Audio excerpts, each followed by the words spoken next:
Kate del Castillo é uma irresponsável de marca maior. Olha, ela já colocou a vida dela em risco, a vida da irmã, a vida dos pais. Eu não sei, eu acho que a gente precisava fazer uma oração, ou melhor, uma vigília de todos os inscritos aqui para poder ver se entra um pouco de juízo na cabeça dessa Kate del Castillo. Se inscreva no canal que é para você ajudar nessa vigília. Bom, acontece que depois de tanta bola fora que ela foi dando ao longo dos anos aí, ela acabou sendo meio que proibida de voltar ao México. Mas enfim, Uziel, qual foi a mercadoria que essa Kate del Castillo fez para que chegasse a esse ponto? Olha, tem de tudo. Tem história com traficante, tem história com Champagne, um ator de Hollywood. Olha, é um roteiro assim que é mais louco do que o roteiro de uma novela, mas muito mais.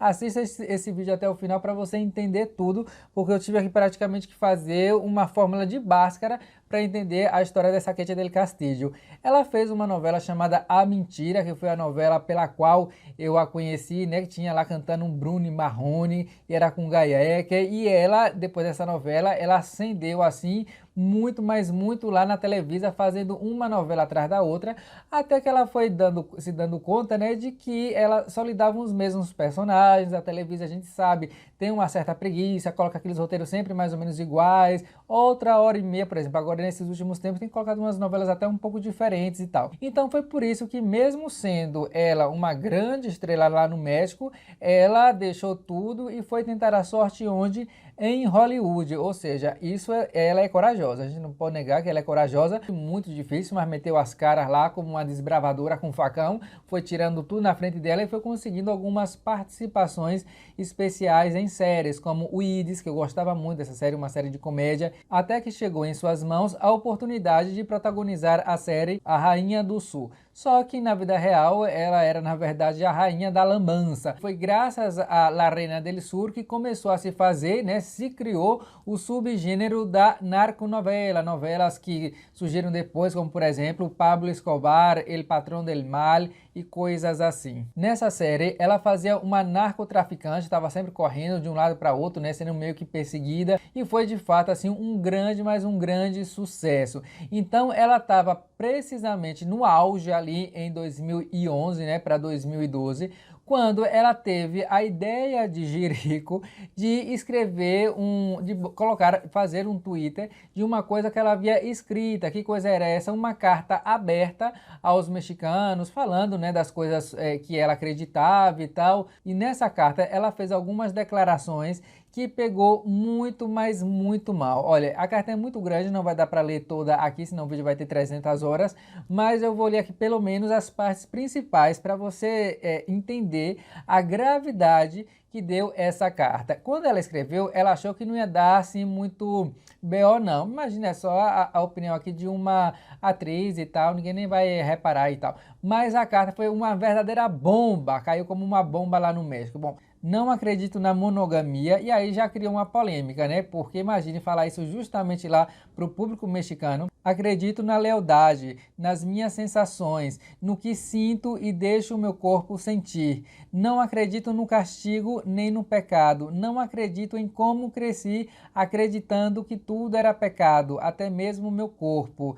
Na verdade, não acredito como a Bíblia nos manipula em alguns dos seus trechos, os quais, aí entre parênteses, os quais com certeza leu Peña Nieto. Quem é Peña Nieto? Era o presidente lá da época, de 2012. Ele estava entrando justamente casado, adivinha com quem? Com Angélica Rivera, que foi também uma das protagonistas das novelas da Televisa. Inclusive já tem um vídeo sobre Angélica Rivera, que olha, essa mulher para casar com esse presidente, ela foi capaz de muita, mas muita coisa. Se você não viu esse vídeo, assista, porque é uma baixaria. Mas enfim, voltando aqui, com essa frase falando do Peña Nieto, ficou mais ou menos aqui como que uma indireta, dizendo ali mais ou menos que ele se casou com a gabiota, né, com a Angélica Rivera, para o povo pensar que ele não é gay, porque lá ele tem muito essa fama de ser gay, que ele casou mesmo só para poder disfarçar. Então imagine, ela que já criou uma guerra com o presidente do México, só para começar.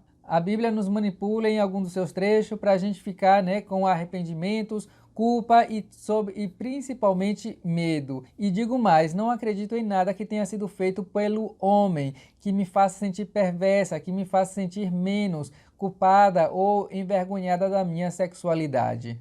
Não acredito na igreja e de nenhuma forma acredito na religião, mas sim acredito em Deus, já que consigo vê-lo nos meus olhos através do espelho todos os dias. Ou seja, falando aqui que Deus, cada um é o seu próprio Deus. Você imagine uma declaração dessa num país sumamente católico. Então aqui ela já comprou briga com o presidente, com o povo, que a maioria é católico, então cristão, e ainda comprou a briga com a Igreja Católica em si. Não acredito nas doenças, porque aprendi como as suas curas são negadas, escondidas. Aqui ela já comprando briga com a indústria farmacêutica. Não acredito no Papa nem no Vaticano, com toda a sua riqueza. Como também não acredito nos padres, já que acredito que o ser humano deve desfrutar do amor carnal, do sexo e de preferência sem esconder nem lastimando a ninguém. Nasci sem roupa, sem leis e nem religião. Essas coisas quem criou foi o homem,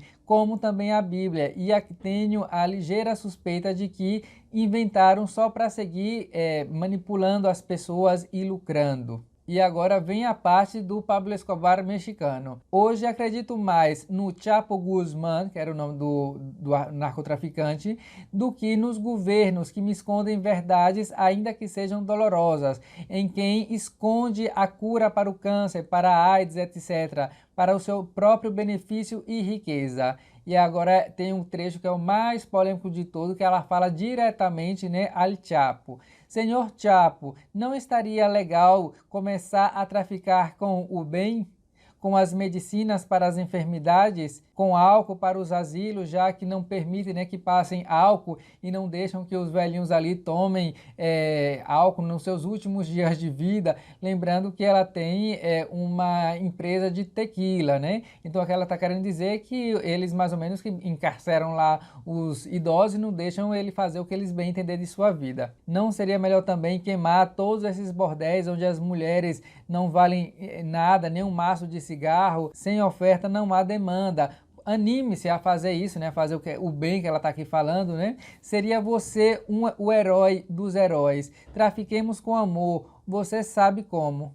Não à política, não à religião, não aos apontamentos, não ao silêncio, não à corrupção, não ao enriquecimento ilícito, não a encurtar os nossos sonhos, não mais sangue, sim a vida. Pois muito que bem, ela postou isso, foi dormir lá totalmente plena, né, sem esperar que no dia seguinte fosse cair um mundo sobre a cabeça dela. Ao acordar, ela tinha que levar uma amiga em Tijuana, porque elas moravam ali, né, pela Califórnia, e foram a Tijuana, que é uma cidade lá do México, porque a amiga dela ia fazer uma cirurgia plástica. Então foram lá as duas, chegaram na clínica, a amiga entrou lá na sala de cirurgia, ela ficou lá na sala e aí ligou a televisão para ver o que estava passando.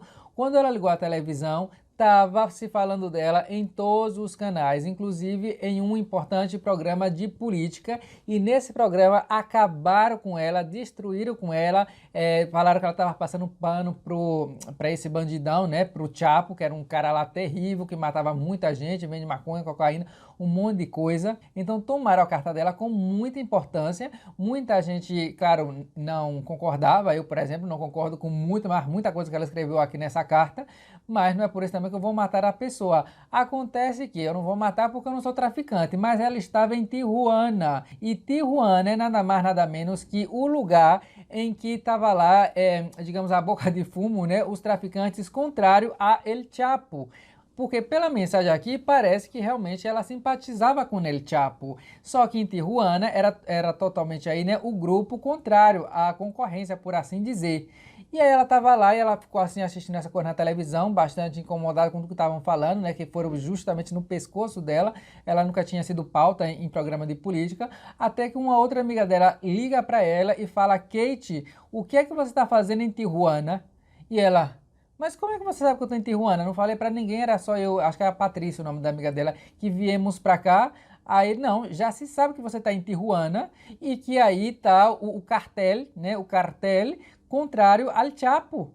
você tá correndo um risco de vida. Aí ela gelou dos pés à cabeça como um mini tique da Turma da Mônica no congelador e esperou a amiga sair de lá da sala de cirurgia para poder já voltar correndo lá para Califórnia, mas disse que foi com aquele medo, com aquele cagaço, porque ela poderia estar sendo perseguida, né? Já que já sabiam que ela estava lá em Tijuana. Chegou em casa assim, quase morrendo, né? Mas outra pessoa que também ficou quase para morrer foi a irmã dela. A irmã dela se chama Verônica del Castillo, também filha do grande Eric del Castillo, né? Esse ator aí também da Televisa, que ainda faz muitas novelas. Inclusive, quando passar um anúncio aqui nesse vídeo, ao invés de você pular, escreva nos comentários aí qual foi a sua novela preferida da Kate del Castillo, então a sua série preferida. E se você já viu muita novela com Eric del Castillo, el papá de ella, o pai dela, também coloque aí nos comentários, tá? Quando passar aí o anúncio. E assim a gente vai ter um dinheiro a mais para comprar uns comes e bebes para nossa vigília aqui de oração em favor da Kate del Castillo. A irmã dela ficou pé da vida porque ela não sabia nada dessa carta, ela estava lá trabalhando no jornal, de repente para tudo chamam ela,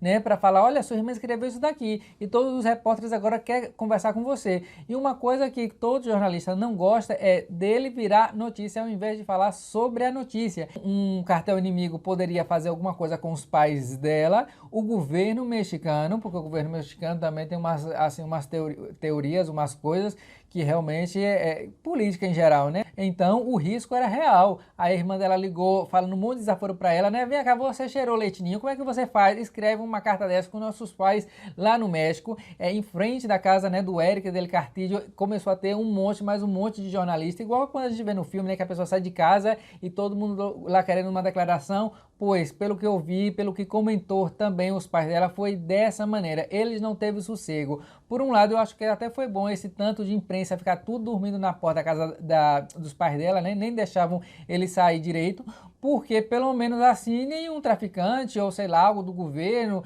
iria fazer mal aos pais dela com tanta gente lá. Talvez tenha sido isso que tenha salvado lá os pais dela. Depois de algum tempo baixou a poeira e ela estava numa festa lá nos Estados Unidos, né? Acho que era uma premiação, tinha muita gente lá importante e tal. E nessa festa ela conheceu uns produtores de filmes, de documentários bem importantes por lá. E aí eles foram conversar com ela, né? E perguntaram se ela realmente tinha alguma coisa a ver com o Chapo, com ele Chapo Guzmán. Porque todo mundo ficou falando isso, não, será que ela conhece El Chapo? Porque já sabe, né, o pai das telenovelas, o povo já inventa uma verdadeira novela. E ela disse que não, que simplesmente colocou lá o nome dele porque ele era o mais conhecido e tal. Aí os produtores falaram, ah, tá certo, mas se você um dia tiver um contato, uma coisa, nos fale, porque a gente tem muita vontade de falar com esse Chapo, fazer um filme sobre ele, ou então um documentário, alguma coisa, né, porque era o homem mais procurado do mundo nessa época. Ela falou, tá bom, tá certo, tá certo. E não é que ela começou a ter um contato mesmo com esse homem, como esse traficante tinha fugido da prisão em 2001, lá no México, né? E ele foi preso outra vez em 2014. Então, quando prenderam ele de novo em 2014, ele ficou lá preso, né? Ele pediu para os advogados entrarem em contato com Kate del Castillo, porque ele queria vender os direitos da história dele para ela fazer um filme. E por que o bendito escolheu, o maledito escolheu justamente a Kate del Castillo? Primeiro porque ele já teve aí uma certa simpatia por ela quando ela escreveu essa carta, né? Já teve assim, uma simpatia que pelo menos ela diz que acredita mais em mim do que nos políticos. Segundo, porque a Kate del Castillo, não vamos esquecer, gente, ela fez algumas novelas muito, mas muito importantes lá na Televisa, Muchachitas, que foi a primeira lá juvenil. O Chapo fazia parte de um ciclo social e de uma região que o que consumia era precisamente as novelas da Televisa. Então a Kate del Castillo era uma mulher bonita que fazia novela, estava nesse pedestal, né, que os mexicanos veem essas atrizes que naquela época eram muito mais inacessíveis que hoje, né? Hoje tem rede social, você consegue acessar mais de alguma maneira, mas antigamente não.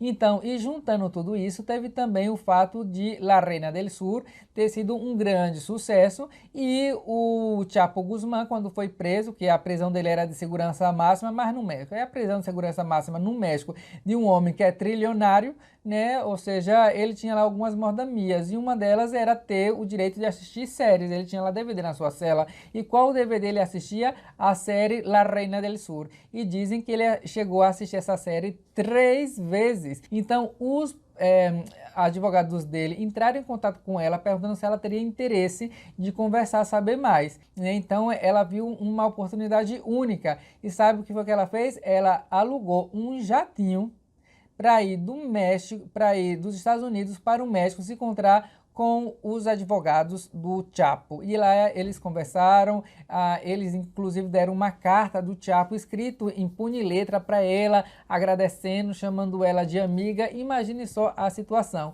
Então ela voltou para os Estados Unidos feliz da vida, tinha gastado dinheiro com jatinho, mas enfim, conseguiu um projeto, chamou os produtores e esses produtores chamaram o Champagne. Champagne é um dos maiores atores que existe na face dessa terra. Ele já ganhou nada mais nada menos que 2 Oscars. Aí ele se uniu ao projeto e quis conversar com a Kate del Castillo. Você imagine, Kate del Castillo doida para entrar cada vez mais ali no ciclo social de Hollywood. Aí chega esse ator, Champagne, que é assim o top do top, querendo falar com ela. É claro, ela mandou que ele fosse lá visitá-la na fazenda lá de tequila, que ela faz, né, na fábrica de tequila. Eles foram lá e conversaram e aí se criou uma amizade entre ela e Champagne para fazer esse filme. E o que é que estava por vir, Uziel? Quiero dejar claro el contenido de esta entrevista es exclusivo para la señorita Kay del Castillo